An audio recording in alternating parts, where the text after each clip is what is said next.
Online कुनवार आज अध्याय के आपण स्वागत करुचे मुझे भवानीश सम्बलपुरी साहित्यर कथा उठले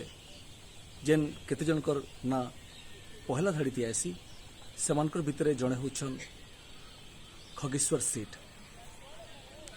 परिचय सती काव्य लगी तांकु साहित्यिक माने पाठक माने सबु बेले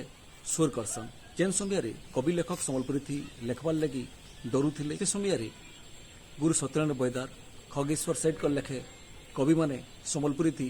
कालजयी कविता माने लेखिकी ई भाषा की आज स्थिति के आनीछन आज अध्याय आसुन जानमा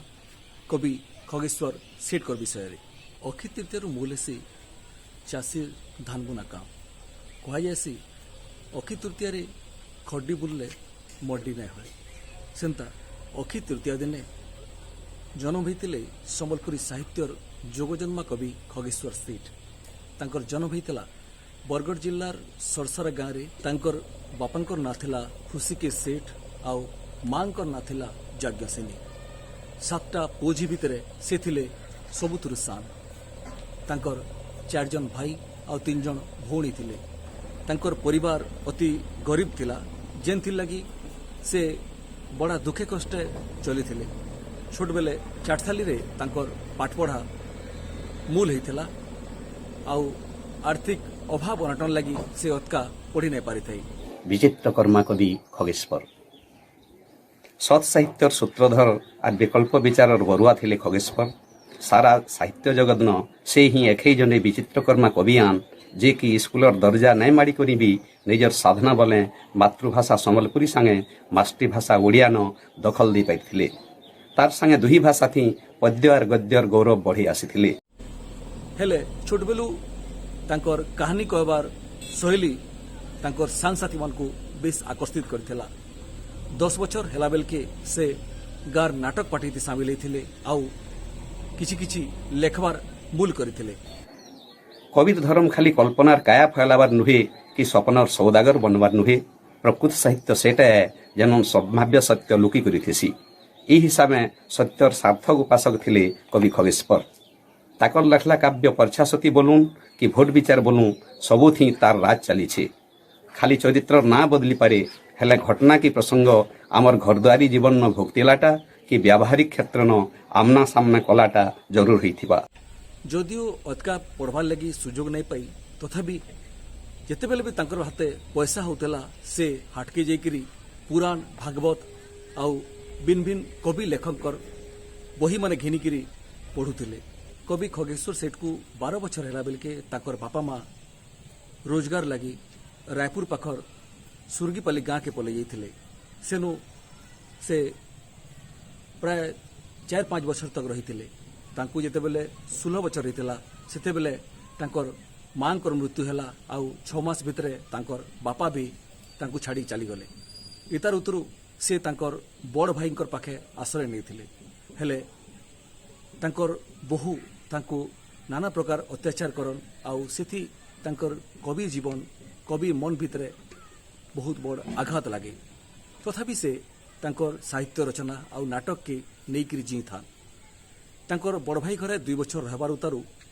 तांकु सुजोग मिलला नाटक थी निर्देशना दबार लगी आउ सेनु से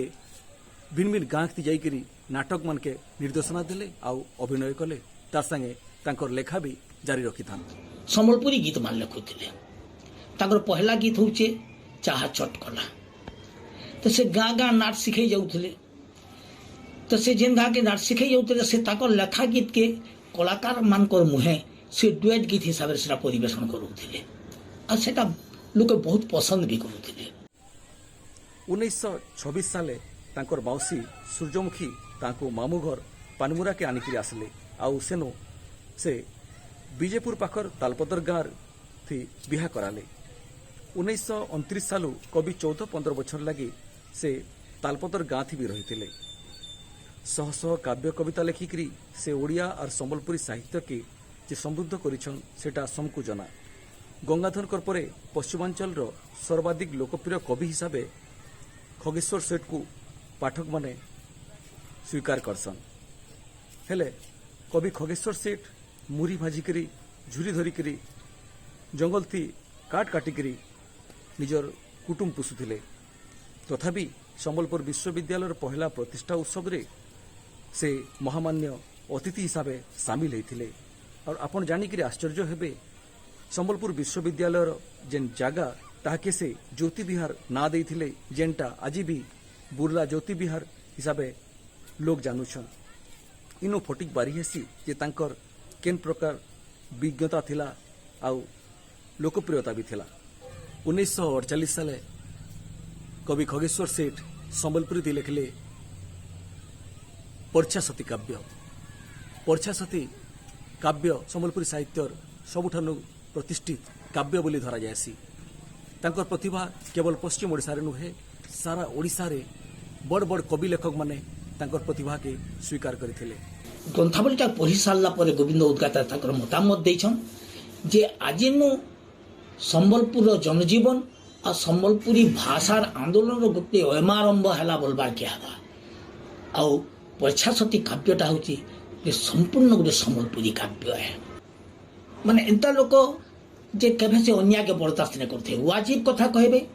तांकर कवि जीवन और तांकर व्यक्ति जीवन गोटे है से अलगा नुहन से वाजिब कथा कहबे निये कथा कहबे और निजर हक रो कथा कहबे इथि लगी बोलिकी से अनेक जगह अपदस्थ भी होइछन। ओडिशा साहित्य एकाडेमी तांकर 14टा काव्य कविता के संकली करी गोटे ग्रंथावली प्रकाश करिछि जेंथि लगी पाठक माने तांकर काव्य प्रतिभा के पढ़वार जानबार सुजोग पाई पारिछन। संबलपुरी आ ओडिया साहित्यर आकाशर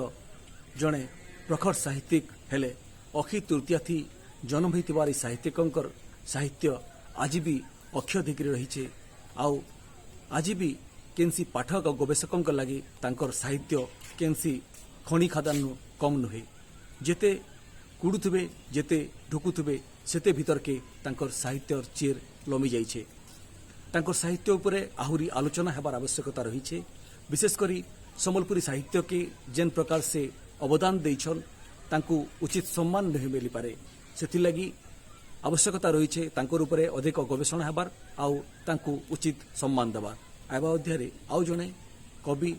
कलाकार विषय आबे जानवा आज अध्याय एतकी जुहार।